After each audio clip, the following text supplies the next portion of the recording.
Hello, my name is Les Brown. This is Mamie Brown's baby boy, and I want to thank you so much for joining us. You know, at this particular time, I want you to, first of all, pat yourself on the back and take the time to thank yourself for becoming involved in a process for looking at your life. If there's ever time that we need to begin to stop and think and assess ourselves, that time is now. When you begin to look at the foreclosure rate that's going on in the country, and the foreclosures and the bankruptcies, and in addition to that, the violence and people losing their jobs, and the level of uncertainty and fear that people are feeling. And I think there's a level of stress in the air unlike anything we've ever felt before. And so just to take the time to think, to pause, and particularly not only looking at what's going on, but asking yourself the question, how's this affecting me?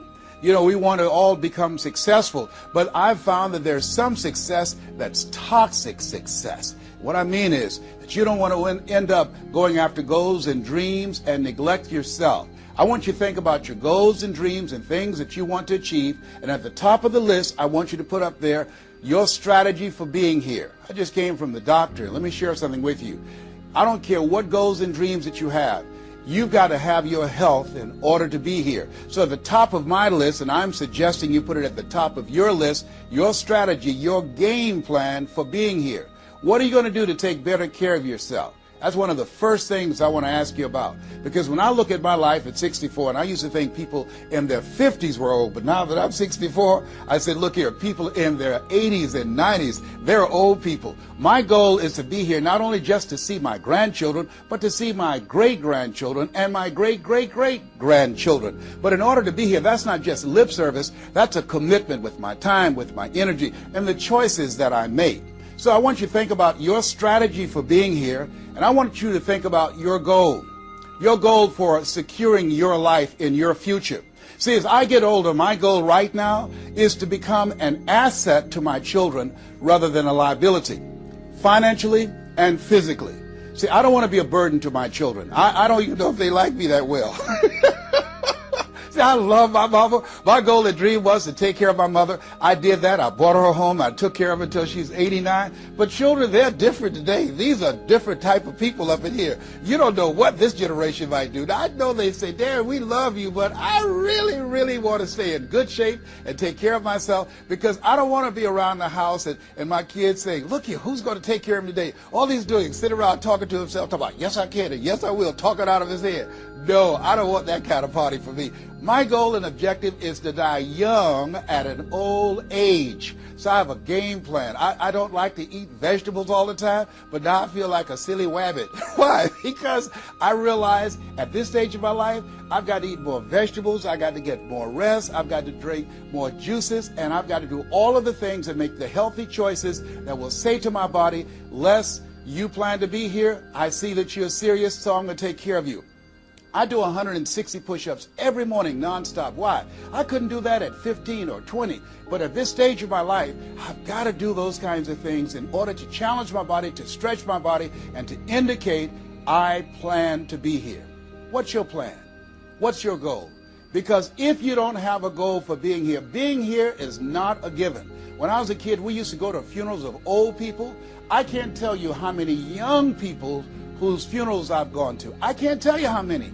And so, and there's something about between 40 and 60. I don't know what it is about that period in time. Between 40 and 60, if you're approaching 40, I can tell you, and you already know, life begins to intensify. Things happen to you, and things happen to people you care about. Between 40 and 60, if you can make it through that period, you can take a deep breath, because most people don't make 60. Most people don't. And why? And I think it's because people just take it for granted that they're going to be here. So I want to share with you some goals and strategies as you think about your goals. I want you to visualize yourself having optimal health. Having your right mind. I used to ask my mama, Mama, every Sunday you stand up in church and other older members of the church say, I want to thank the Lord for waking me up in my right mind this morning. Why do y'all say that all the time? She said, don't worry, son. You live long enough, you'll find out. She was absolutely right. I went in the room the other day to find something. I got in there, and I couldn't remember what I was looking for. I came out, I remembered what I was looking for. I went back in, I found it. Then I couldn't remember why I was looking for it. One of my children said, Daddy, you need some ginkgo biloba. I said, what's that? She said, something for your memory. I went down to the health food store. I was walking around. The lady said, may I help you, sir? I said, I forgot why I'm here. She said, you need something for your memory. I said, I know. So they took me over to a little section, and I bought the stuff, and then I took it home. Now, I can't remember where I put it. So when I got up this morning, I said, I want to thank the Lord for waking me up in my right mind this morning. See, if you woke up in your right mind this morning, that's a good thing. I called a friend of mine the other day, Miss Williams, said, Miss Williams, how you doing? She said, baby, I'm doing good. She said, I went to the bathroom by myself, not all myself. I said, too much information, too much information. Let me tell you something. But that's a good thing. I know about that. I've been in the hospital. I know what it is not to be able to move. I know what it is to have back challenges. I know what it is to be in pain. So this thing called life, you got your health? Let me share something with you. That's a good thing. A friend of mine, Bishop T.D. Jakes, said, if you got a problem man or money can solve, you ain't got no problem. I can agree with that. And I learned some things going through that experience. And really, I should say, growing through that experience. My goal at that time was to be here. And trust me, it's better be seen than to be viewed. Are you feeling the brother? Up in here, up in here. So I want you to think about your goals and dreams. And here's what I want you to do right now. I want you to say to yourself, it's possible. It's possible. And I want you to follow along with this process. As you think about your goals and dreams, I want you to write this down. I'm going to give you some strategies to maintaining this possibility mindset. I want you to write down mindset maintenance. Mindset maintenance. Let me share something with you. The easiest thing that I do every year is to live my dream.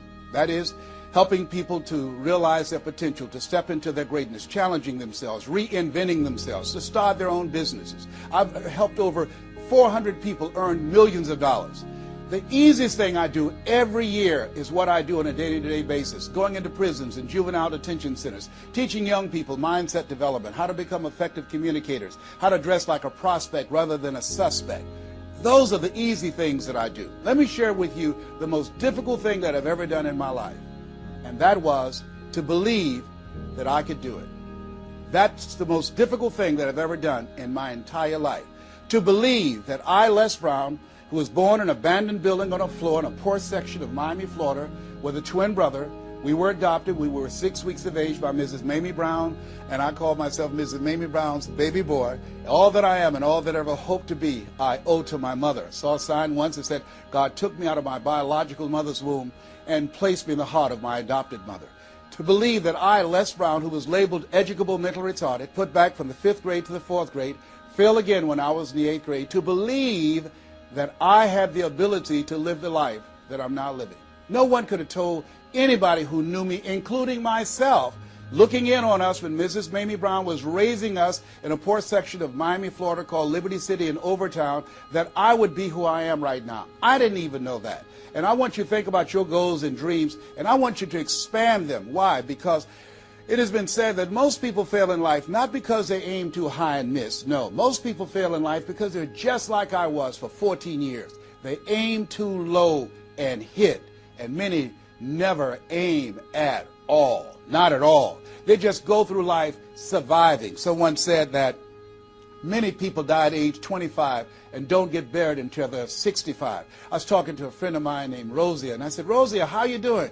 And she said, let me tell you something. Life is a mess. I said, girl, what are you talking about? She said, my life is a mess. She said, you know what? She said, I just was sitting up here thinking, I haven't lived. I haven't lived. She said, I've been working hard all my life, paying bills and taking care of my children, and my children are gone, and I've just been thinking, I haven't done anything. She said, when I die, I don't want when people view my body, I don't want them to say, oh, she had a funny expression on her face. I said, what do you mean by that? I don't want to have an expression that I'm mad. Because if I died right now, I would be mad. I said, why? What are some of the things you'd like to do? She said, travel. I would love to travel. I'd like to see the pyramids. I've never been to Paris. I want to go to Paris. I've never been there. There are things that I want to see, things I want to do. She said, I want to make a difference in young girls' lives, teenage mothers. I was a teenage mother. I want to be able to make a difference in their lives and see the impact that I had on their lives. And she mentioned a variety of things. And I remember a story about a lady who went to the doctor, and she was diagnosed with terminal cancer. And she came home, and she was sitting at a table, and she was drinking some coffee, and all of a sudden, she just looked up and she said, "I refuse to die an unlived life. I refuse to die an unlived life." And she decided that she was going to live. That up to that point, her life was for her family, for her children, for her husband, but she had left herself out of the equation. Have you ever done that? I remember at a period of my life, I was going to work, and I was working on a job that I hated. And at the same time, I was praying that I wouldn't get fired. I was praying that I wasn't laid off. I was miserable. Nobody was holding a gun to my head. But I showed up every day, and I used a flimsy excuse. Well, I got to pay the bills. I've got a car payment I have to pay. I have a family. I have children. I have a car note, and I have a mortgage note I have to pay. I've got to survive. I was showing up for a paycheck. Ladies and gentlemen, that's not living. And a friend of mine said, "You know when people change?" And I said, "No." He said, "When they get to the point when they say, 'I've had it. I've had it.'" I think the only reason that you're listening to me right now, the only reason that you're watching this webinar, that there's somewhere in your heart of hearts that you've said, as you looked at your life, you said, "I've had it." And not only have you said, "I've had it," but you said also in your heart of hearts, "I can do better than this." And let me share something with you. You can. Because if anybody told me, and I'm going to share some things with you that I've done, not for the purpose to impress you, but to impress upon you what the possibilities are when you work on your mind and have mindset development. Because I've found that how people live their lives is a result of their state of mind. It has been said, you don't get in life what you want, you get in life what you are. So part of the process, number one, is expose yourself to positive messages. See, what I'm doing right now, I'm distracting the story that's going on in your head right now. How you live your life, how I live my life, how all of us live our lives is a result of the story we believe about ourselves. And most of us are born into stories. I was born into a story where we were poor, but we didn't know it. I didn't know we were poor until I got on a bus with my mother going to do domestic work on Miami Beach. And when we crossed the Venetian Causeway and I saw those big, beautiful hotels, and I was in the homes with my mother making up beds and cleaning, and we ate the food left over from the families that she cooked for. And we wore the hand-me-down clothes of the children that she kept. And I kept saying, "Mama, what is it, boy?" As we got ready to pack up to go back home and to Overtown and Liberty City and all the poverty and filth and the violence there, I said, "Why can't we stay here?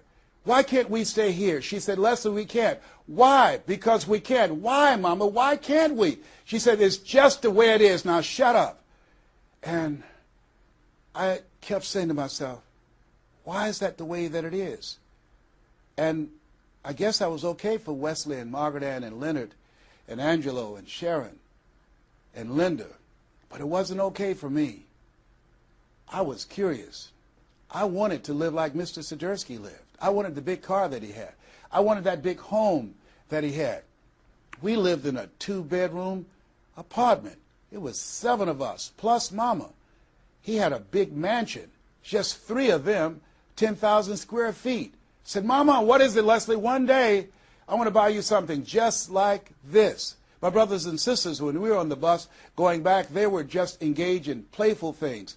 I was thinking and dreaming. Mama didn't understand why I was thinking like that, because I'd been exposed to positive messages. I had to take care of Mr. Sidursky. I had to shine his shoes and clean his office. And every day when he was listening to motivational messages, I was hearing those things too.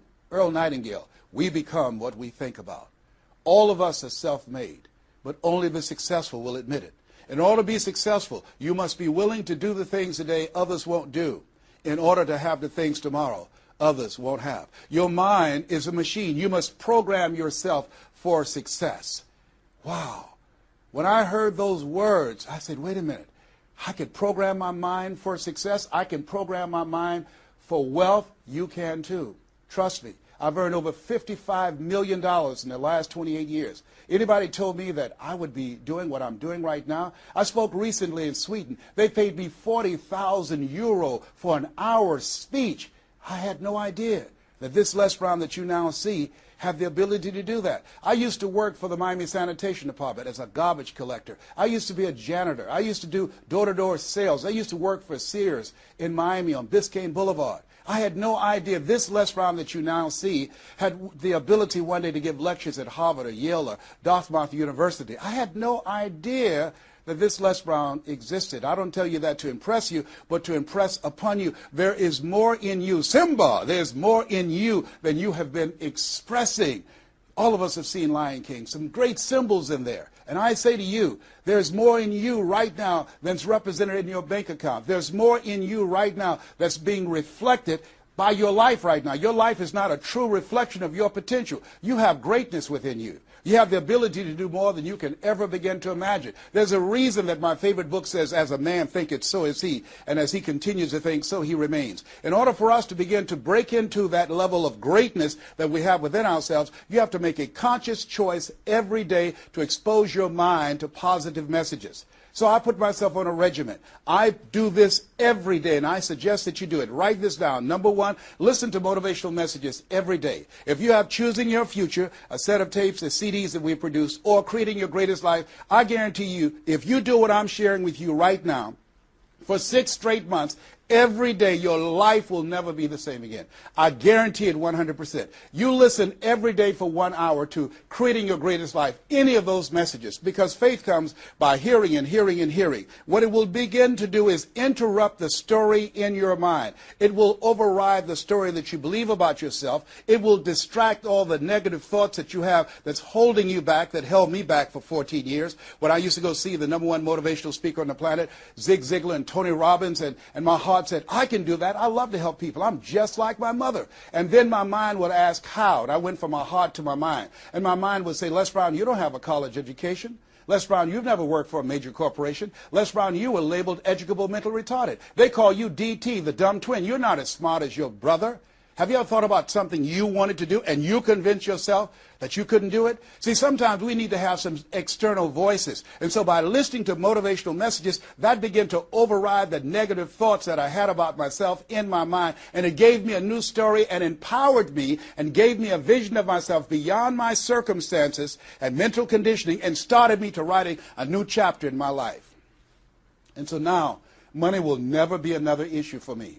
And that was an issue for most of my life because I didn't know what I didn't know and I thought I knew. So one you have to do is that you have to have a mindset development strategy where you are deliberately taking an hour every day listening to a motivational message. Every day. Here's something else. Read 10 to 15 pages of something positive every day. Why? And read it with conviction and stay focused. 10 to 15 pages every day. This is 7 days a week? Absolutely. Absolutely. Every day, McDonald's know that you know where they are.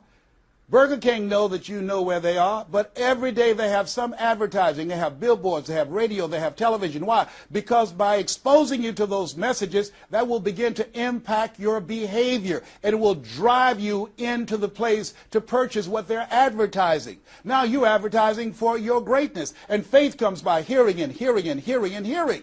So you want to listen to positive messages every day. You do this, I'm telling you, your life will never be the same again. And read 10 to 15 pages of something positive every day. I read 2 to 3 books a week.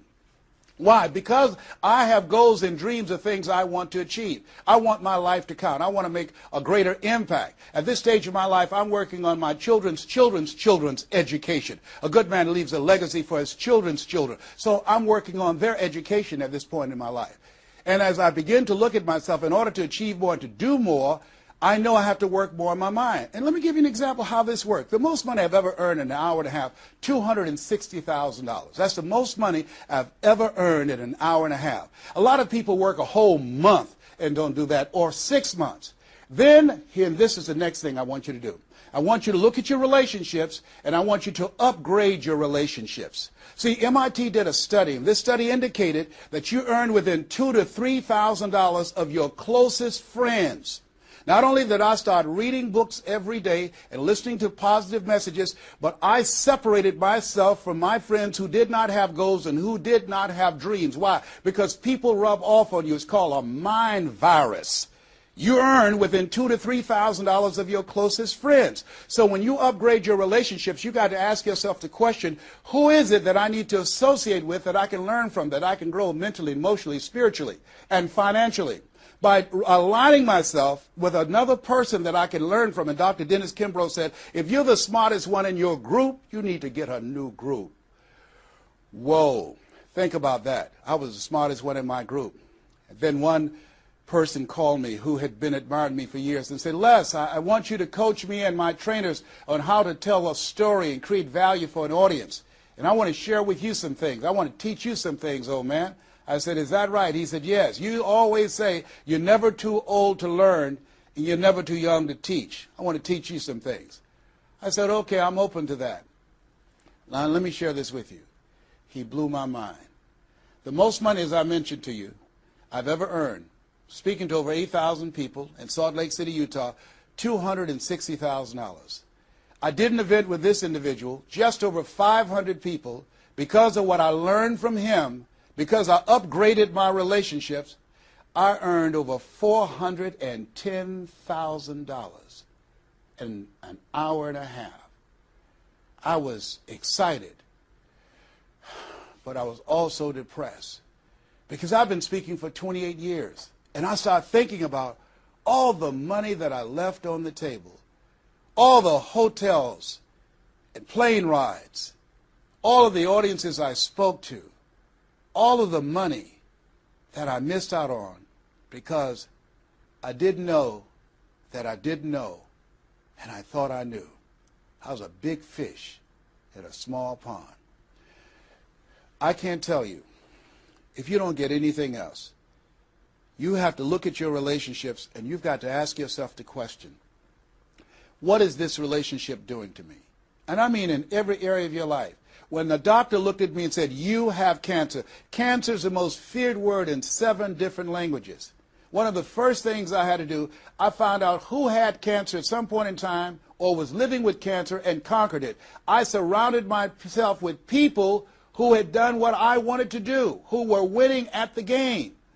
See, it's very important, every area of your life. If you want to improve your health, start hanging around healthy people. They did a 30-year study and said that the reason that most people are obese, it's a mind virus. Listen to what they said. A mind virus is communicated mind to mind. That if you have a friend that's fat or you marry somebody that's obese, you have a 41% to up to 161% of becoming obese yourself. Even if they live in another state. Whoa, why? Because birds of a feather flock together.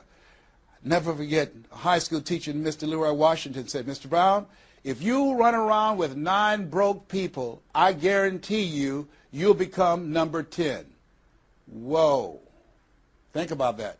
Part of your mindset development, not only listening, not only reading, but you have got to look at your relationships, upgrade your relationships, and continue to evaluate them and make sure they're an asset to you and not a liability. My son John Leslie is a motivational speaker. He has a saying, who should you count on and who should you count out? See, there's some relationships that can start out real positive, and then sometimes we outgrow people. Has that ever happened to you?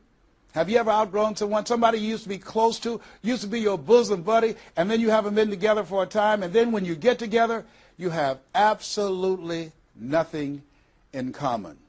Sometimes that happens with family members. My twin brother, it's a strained conversation because he's talking about, Les, did you hear who died? No, I don't get up reading the obituary column. I'm glad my name is not there. Hello, I don't care. I'm focusing on living.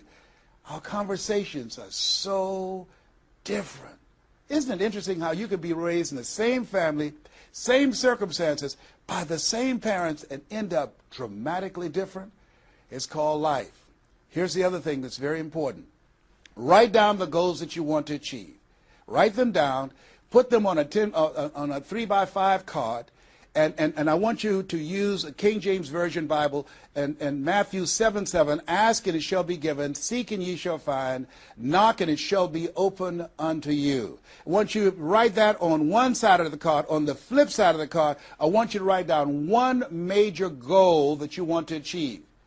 And you want to read that 3 times a day. 3 times a day. What are you doing? You're hypnotizing yourself. And you're dehypnotizing yourself. What you're doing is you are dispelling the myths and all of the spells that you're living under. I think that a poverty mindset is a spell. I think that people go so far, and because they're mesmerized by life, they unconsciously stop. And you have to break that spell by constant attention. So on one side you read your goal, that one major goal, 3 times a day. Then the flip side, you flip that scripture over. Ask and it shall be given. Seek and ye shall find. Knock and it shall be given unto you. As you read that every day, 3 times a day, I can tell you, amazing things, breakthroughs will happen for you. Now, we're going to take a break right now, and I want you to take the time to think about this one thing. What is it that you're going to do differently? Because in order to do something you've never done, you've got to become someone you've never been. You've got to be willing to give up who you have been to give birth to who you can become. I want you to take the time and write down one radical change that you're going to make about you, and you know if you do that, your life will never be the same again. This is Mrs. Mamie Brown.